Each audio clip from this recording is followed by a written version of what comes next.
여러분 안녕하세요, 오롱장입니다. 전 요즘 지방을 순회하고 있습니다. 제가 얻고 싶고 좀 만들고 싶은 데이터가 있기 때문인데요. 오늘은 충청북도 청주시 하복대동 나와 있습니다. 여기도 아마 많은 분들이 알만한 아파트 단지입니다. 그래서 오늘 지금 오후인데 귀가하기 전에 쭉 돌았고요. 하루 종일 중개사님들이랑 얘기도 정말 많이 나눴고요.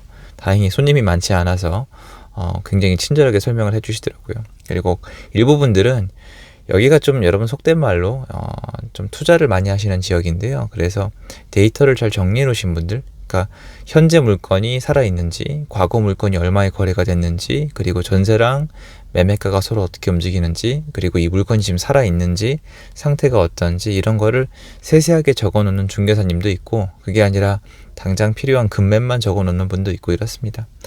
일단 분위기를 있는 그대로 전달해 드리자면 시세는 그대로인데 비슷하죠. 그러니까 서울의 작은 그림판인데 시세는 그대로인데 예전에 없던 금매가 나오죠. 무슨 말이냐면 예전에는 금매로 내놓을 필요가 없는데 지금은 금매로 내놓는 거예요. 빠져나가고 싶다거나 매물이 안 팔리기 때문이죠. 그러니까 시장이 안 좋아요. 안 좋고 실거래가만 봤을 때 하락하는 거래의 빈도가 높아지죠. 왜냐면 전체 거래 건수가 줄어들었으니까요. 결국 분위기는 좋지 않다.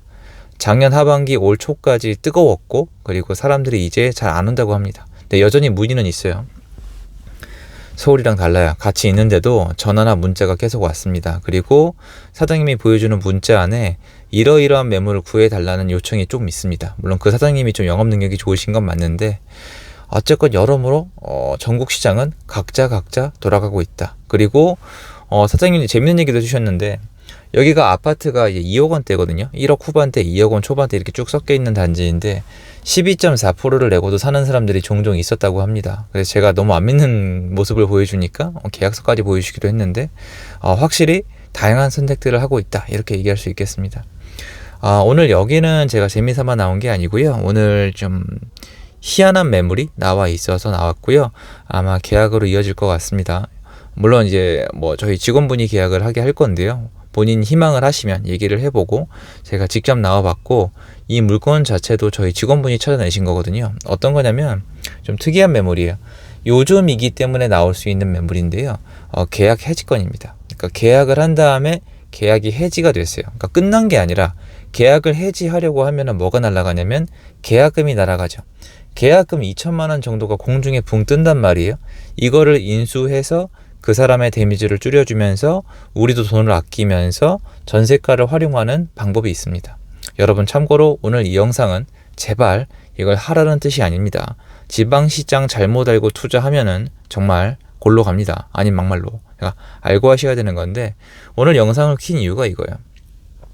이대로 이거를 투자하게 되면은 투자금이 안 들어가는 게 아니라 돈을 돌려받게 됩니다. 말 그대로 좀 속된 말로 플러스 P라고 하는데 여전히 우리 사회는 이거에 색안경을 끼고 있죠.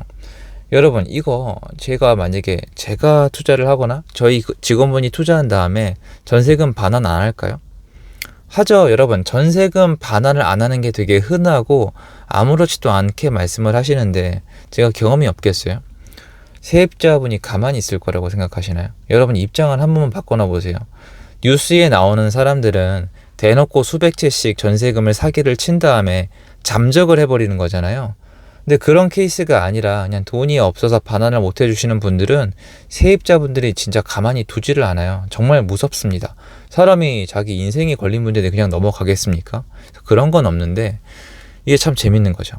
분위기가 이렇게 되니까 투자하는 사람이 나쁘게 들리시겠지만 어떻게 이 시장에서 나와서 보면은 전세를 제공하는 사람이거든요. 전세를 제공하는 사람들은 줄었거든요. 근데 전세를 원하는 사람의 개수는 비슷하단 말이에요. 물론 앞에 들어왔던 분들이 전세를 회전을 시키거나 아니면 늦게 놓는 경우도 있으니까 좀 남아있긴 한데 지금 이것도 매매를 원하는 분들은 많이 줄었는데 전세를 원하는 분들은 그대로거든요. 약간 비수기긴 합니다. 왜냐면 휴가철에다가 이제 추석이 다가오니까 비수기는 맞는데 성수기가 다가온단 말이에요. 그러면 이렇게 생각해 볼 수가 있어요. 여러분이 지금 잊어버리셔서 그런데 예전에 이렇게 지방시장에 전세가랑 매매가랑 붙어 있을 때 제가 이런 말씀을 드린 적이 있습니다. 경기도도 말씀을 드렸고 서울도 말씀을 드렸어요. 서울은 제가 2016년도인가? 한 2016, 17년도 이렇게 말씀을 드렸죠. 이 정도 작은 금액으로 서울 집의 소유권을 취득할 수 있는 게 누가 봤을 땐 미친 짓이고 위험하겠지만 누가 봤을 땐 인생에 두 번 다시 오지 않을 기회다. 경기도도 마찬가지였어요. 그때 막 기름 뉴타운 같은 거 3, 4천에 가져갔고 강남 서초에 번듯한 아파트 1억 5천, 2억 가지고 아파트 한 채를 가져갔단 말이에요. 대출도 나왔어요. 물론 그때는 사면 안 되는 분위기였고 사면은 진짜 인생 끝난다는 얘기가 있었기 때문에 그래서 그런 시장이 펼쳐진 거예요. 경기도도 그리고 대전광역시도 부산광역시도 말씀을 똑같이 드렸지만 아닌 건 아니라고 말씀을 하셨었죠. 자, 여기 지방시장에 제가 나와 있는데 만약에 여러분 매매가가 있고 전세가가 있잖아요. 그런데 예를 들어 드릴게요. 만약에 매매를 1억 9천에 하셨는데 전세를 2억 1천 아니면 2억 1,500에 놓는다고 쳐봐요. 예를 들어서. 그러면은 세금이나 아니면 중개사님 수수료를 빼고도 중간에 한 2,500이 떠요. 거기서 돈을 내야겠죠. 그러면 되게 웃긴 게 전세가 더 비싼 거란 말이에요. 구조가 특이하게 거래를 했어도. 그럼 우리가 이걸 보긴 봐야 되는 거 아니에요. 과연 이 전세가가 올라갈까 떨어질까? 그렇잖아요. 그냥 무조건 야 깡통 전세다, 매매가보다 전세가가 비싸다, 그러면 요새 미디어에 넘어가신 분들은 전세 사기다 이렇게 하시는데 그건 이미 완전 틀린 얘기고요. 전세 사기는 그런 게 아니잖아요. 그러면 다 좋은데 불안해 보이는 건 알겠는데 이건 봐야죠. 저 전세가 저거 멀쩡한가? 예, 맞아요. 시세는 2억 1천이 맞아요. 전세는 계속 그렇게 거래가 됐어요. 수리가 돼 있으면 2억 2천에서 나갔고 수리가 안 돼 있으면 2억이나 2억 1천, 이 거래가 계속 되어 왔고 되고 있기 때문에 전세는 시세가 맞아요. 근데 매매가를 유난히 싸게 사는 거라고 쳐요. 그러면 그 다음에 중요한 거는 만약에 돈이 없이 이 아파트를 샀을 때 전세가가 무너져 내려가면 위험하겠죠. 왜냐? 전세가는 가수요가 없어요. 여러분 전세를 두 개를 계약하실 일은 없잖아요. 오늘은 여기서 자고 내일은 저기서 자고 이럴 건 없잖아요. 전세는 진짜 실수요예요. 주택의 수요와 공급의 척도 중에 하나가 전세예요. 요새는 좀 어그러졌어요. 월세 시장이 껴들어가지고. 그럼 전세는 가짜 수요가 없고 진또배기밖에 없단 말이에요. 그러면 전세 시장이야말로 뭘 보면 될까요? 맞아요. 인근에 신규 입주가 없는지 아니면은 최근에 2년, 4년, 6년 전에 2년 단위나 4년 단위에 신규 대량 입주가 있어서 데미지를 받은 적은 없었는지 과거 사례를 살펴보면 됩니다. 근데 만약에 없다면 일단 전세가 급속도로 떨어지거나 아니면 전세가 내려갈 확률이 많지가 않단 말이에요. 그러면 생각을 이렇게 할 수도 있는 거예요. 야, 그래도 전세가 2억 1천이고 만약에 매매가가 여기가 2억 1천이면 매매가 그래도 한 2억 3천, 4천 이렇게 부르고 금매가 나와 있는 게 2억 1,500, 한 2억 2천 이렇게 나와 있거든요. 또 정말 급한 물건을 한번 건드려 보면은 막 2억 500 이런 것도 있을 겁니다만은 어쨌건 만약에 전세가가 2억 1천이고 매매가가 2억 3천이라고 쳐요. 그럼 이 시장에서 전세가가 나중에 공급 부족으로 2억 2천, 2억 3천, 2억 4천, 2억 5천, 2억 6천 올라간다면 매매가는 어떻게 될까요? 물론 시장을 망쳐놓으면 이거 안 삽니다. 살 수가 없죠. 취득세, 종부세, 양도세 문제가 있으면 못 사요. 못 사는 건 맞는데 못 사다 보면 언젠가 전세의 공급은 끊겨요. 제가 이 현상을 본 적이 있거든요. 2013, 2014 요 정도쯤에 고양시 위쪽에 식사동, 탄현동 이쪽 있잖아요, 여러분. 그때 여기가 매매가랑 전세가랑 붙었었거든요, 아예. 똑같아졌는데 그 와중에 전세 매물이 없는 거예요. 이게 미치를 노리신 거죠. 아파트가 2억이고 전세가가 1억 9천에서 2억인데 전세가 하나도 없어요. 매매밖에 없어요. 그래서 어쩔 수 없이 신혼부부가 사기 시작했고 그때 쭈르르륵 투자자가 들어온 적이 있었거든요.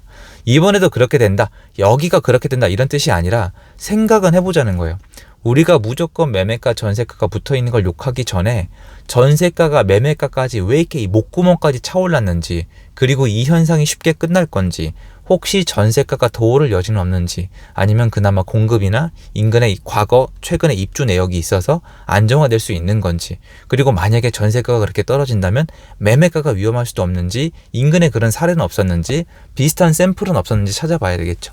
이런 걸 공부라고 부르는 건데 어쨌건 요건은 저희 직원 한 분이 희망을 하세요, 해보기를. 왜냐면 투자를 하고 돈이 생기는 거고 당연히 책임을 지셔야 되는 거예요, 결과에 대해서. 그런데 여전히 전국을 다니면 이런 현상이 벌어지는 이유가 전국적으로 지금 분위기가 되게 공포성 분위기가 있기 때문에 특이한 매물들이 나와요. 여기 원래 계약하고 해지 잘 안 하거든요. 그냥 자기 돈 날리는 거예요. 근데 본인이 원하시잖아요. 근데 그런 분들을 최근에 저도 만나봤지만 김포에서 공포에 휩싸여 있어요. 야, 너 왜 싸게 팔어? 너 다음엔 계단식으로 내려가는 거 아니야? 이거 우리 엄마가 절대 사지 말랬어.